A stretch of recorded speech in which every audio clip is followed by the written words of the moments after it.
ang mahiwagang palakol. Kabanata 1. Ang munting magsasaka. Noong unang panahon, sa liblib na bayan ng San Ramon, nakatira ang isang batang lalaki na ang pangalan ay Gaspar. Siya'y anak ng isang kahuyero at isang mananahi. Sa murang edad ay natuto na siyang humawak ng palakol upang tumulong sa kanyang amang si Mang Temo sa pagputol ng kahoy sa gubat. Hindi mayaman ang kanilang pamilya, ngunit kilala sila sa kanilang kabaitan at katapatan. Kahit mahirap, hindi sila kumukuha ng labis at tanging tuwid na pamumuhay ang pinahahalagahan ni Mang Temo. Araw-araw, kasama ni Gaspar ang kanyang ama sa kagubatan sa paanan ng bundok talim. Isa itong matandang bundok na pinaniniwala ang tahanan ng mga nilalang na hindi nakikita ng karaniwang tao. May mga alamat na ang sinumang maging gahaman sa yaman ng bundok ay tinatamaan ng sumpa. Bago tayo magpatuloy sa ating kwento, kung mahilig kayo sa mga kagaya nitong kwento, maaari bang paki-subscribe ang ating channel at huwag kalimutang i-like ang ating video. Malaking tulong ito para sa katulad kong content creator. Maraming salamat at magpatuloy na tayo. Kabanata 2. Ang pagkawala ng ama. Isang araw, nagpaalam si Mang Temo na siya'y pupunta sa mas malayong bahagi ng bundok upang kumuha ng matitibay na kahoy para sa bagong paaralan sa baryo. Ngunit dumaan ang maghapon at magdamag. Hindi siya bumalik. Lumipas ang 3 araw at sa tulong ng mga kapitbahay, nagsagawa ng paghahanap. Ngunit ni Anino, ni Mang Temo ay hindi nakita. Naniniwala ang ilan na baka nadulas ito at nahulog sa bangin. Pero may ibang nagbulungan. Baka nadampot siya ng mga engkantong tagapagbantay ng bundok. Hindi ito pinaniwalaan ni Gaspar. Ang alam niya, kung buhay man ang ama, siya'y hahanapin. At kung hindi na, hahanapin pa rin niya para man lamang may maihimlay silang katawan.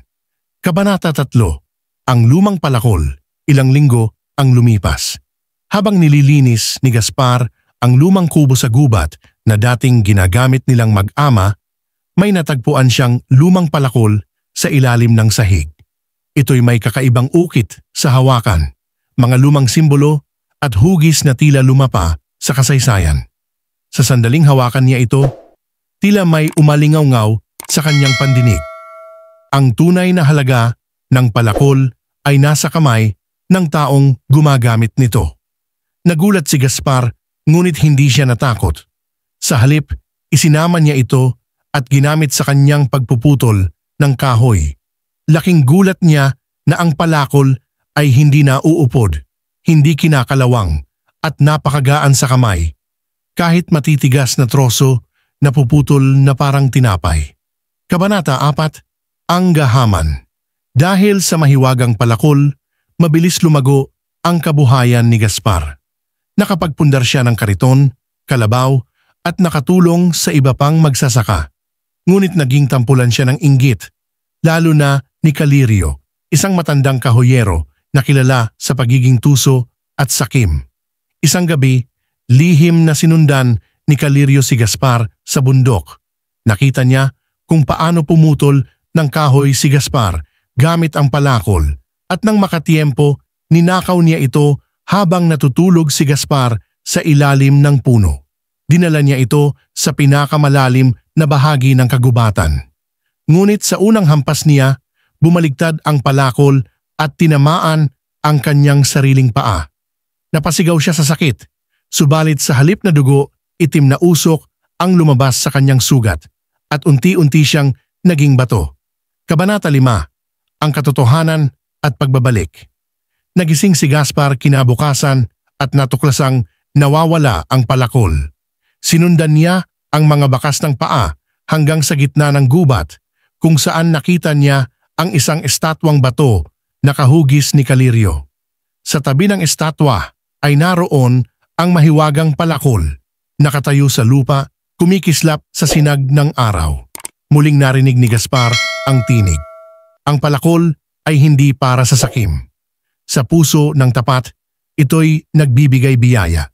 Sa pusong gahaman, ito'y nagdadala ng sumpa. Kinuha ni Gaspar ang palakol at sa kanyang pagbalik, isang matandang ermitanyo ang humarang sa kanya sa daan. May dala itong balabal at baston. Hanapin mo ang bubong ng ulap sa itaas ng bundok talim. Doon mo matatagpuan ang iniisip mong nawala, anang matanda. Sa tuktok ng bundok, natagpuan ni Gaspar ang isang kuweba na nababalutan ng ulap. Sa loob nito, isang silid na yari sa kahoy. At doon, sa tabi ng apoy, nakita niya ang kanyang amang si Mang Temo. Buhay, ngunit may sugat sa ulo at nawalan ng alaala. Sa muling pagkikita, biglang kumislap ang palakol. Sa sandaling itapat niya ito sa kanyang ama, bumalik ang alaala nito. Tumulo ang luha ni Mang Temo at mahigpit nilang niyakap ang isa't isa.